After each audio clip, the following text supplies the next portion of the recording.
I'm putting some final touches to the work I've been doing on this Royal Enfield Model G converted to trial spec machine, and clearly it can be seen there that we've got some very low gearing on the engine sprocket. The gearbox sprocket is equally small, and we got a large sprocket on the rear wheel, so I'm not expecting this thing to move too quickly over the ground when it's time to try it out, which hopefully might not be too far off. But I ran into some issues I spotted with the clutch, and it is a case of one of those things where the clutch lever was only coming halfway back, even with the pressure plate and springs removed. Oh, there's a train, we do get them now and again. And it was all down to the mechanism, if you like, bottoming out before the lever came fully home. So I've sorted that out with a few adjustments so that we get full lever travel.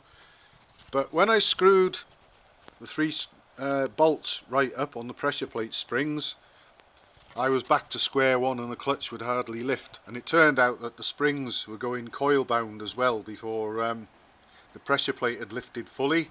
So I think previously someone decided that they'd leave the 3 bolts slightly backed off from fully home, which is not a great idea because they can undo themselves. So I wanted to be able to do them up tightly and have the full pressure plate movement. So what I've done, there's those 3 tubular sort of pillars that fit in there, and the springs fit over them, and then you fasten the spring cup over them and tighten the bolts right down. What I've done is I've added washers behind them just to sort of make them a little bit longer, if you like, to give the springs a little extra room to move. And also there's recesses worn into that disc there that these tubular spacers fit on, so that wouldn't have helped. So I'm going to do that. I've got thin washers there just to bring them outwards a little bit, give the springs a little bit of extra room to move. But I also noticed, whether the camera will pick this up or not too well I don't know, but one of the 3 tubes, the one on the right, is clearly at least a millimetre longer than the other 2. So I'm going to compensate for that.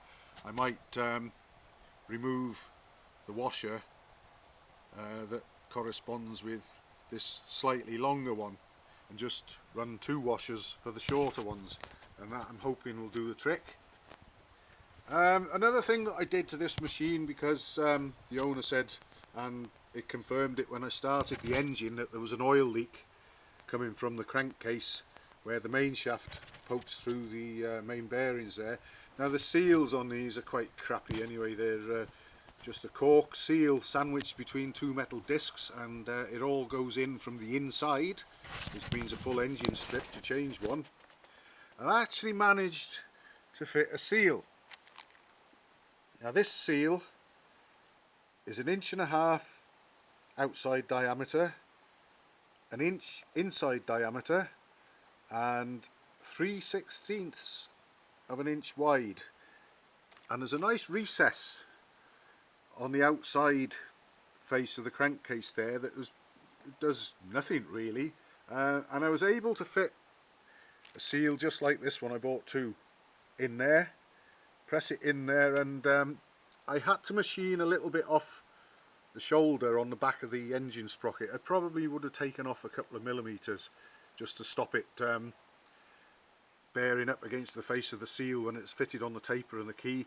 And also I thought I might have to sort of take a little bit off the woodruff key itself to stop it scraping and gouging against the face of the seal, but it just clears.